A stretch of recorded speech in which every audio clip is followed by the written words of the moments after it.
This video is going to be for this slide and the next two. So hang out here, listen to it, and then see how it draws out on the next ones, or if you want to kind of take a glimpse at them first and then come back here. Either way is fine. But let's make some broad conclusions based on what we've seen archaeologically.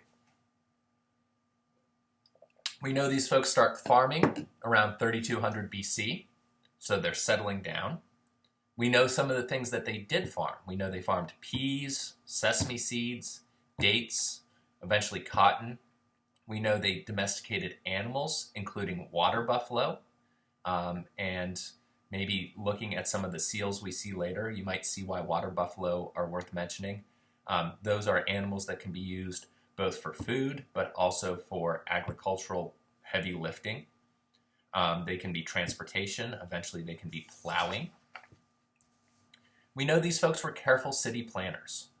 And again, excavators have gone into about 100 of the 1,000 of them. But all the cities they've seen have been laid out on grids, so lots of planning going to them, north, south, east, west. They've got defensible citadels or forts. One of the coolest things is they have really sophisticated plumbing and sewage systems that in some ways are actually even better than some of the plumbing and sewage that is in India today. They have public baths, really huge ones that pipe in fresh water. Their houses are made of brick, but they're brick that's been baked by fire, which means they had to have wood nearby. The houses are also very similar to each other. And so if we think about that, you go around Franklin County and you see big houses and you see trailers, and you know what type of people tend to live in each. If all the houses are probably about the same size and adorned the same way, it's most likely indicative of a culture without a lot of class differentiation.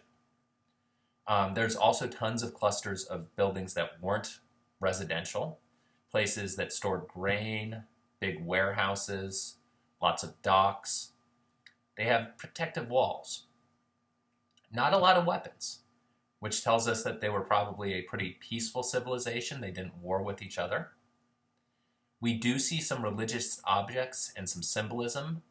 It seems to have links to the Hinduism that we'll talk about soon, but we aren't really sure exactly what it is. But if we dig a little bit deeper, let's see what we can tell about the cities and civilizations from the excavation that actually has gone on so far. As I mentioned already, amazing hydraulic engineering. They've got sophisticated plumbing and sewage systems. They had flush toilets, believe it or not, connected to common sewage pipes. Most houses had private wells where they could get fresh water. And if you can drill wells, dig wells, that also means you don't have to go to the river, and you are more guaranteed to have water that's probably pretty safe to access. There was drainage for everyone. By the way, at Mohenjo-Daro, over 700 separate wells found. The Great Bath at Mohenjo-Daro is 40 feet by 28 feet by 8 feet deep. You can fit a lot of people in there. Huge city walls, yeah, probably for defense, but there's been a lot of speculation that it's probably just as much to keep the city from flooding when the rivers got up too high. We can also look at what isn't there to tell us a bit about these folks. So no evidences of palaces or temples, or for that matter of kings or armies or priests. These folks seem largely to be city dwellers, so artisans, people who make things, or traders. They live in neighborhoods with people who are all engaged in the same type of work or craft.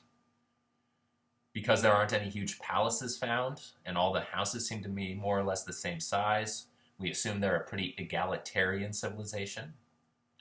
Not any archaeological evidence of leadership, but there is indication of kind of complex decisions being made and implemented.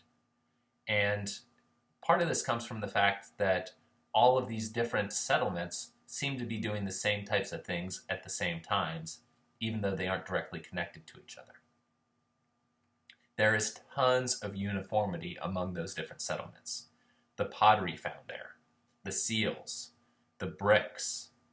Mathematical analysis has shown that they use specific ratios of weights and measurements when they built, right? So a foot is a foot is a foot throughout all their civilization, or whatever unit they used.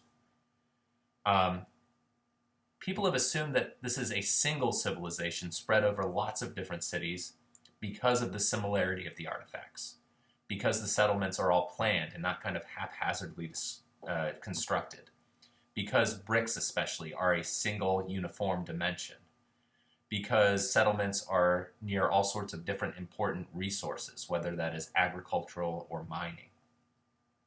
So probably not a single ruler overall, but most likely one kind of in charge of each city.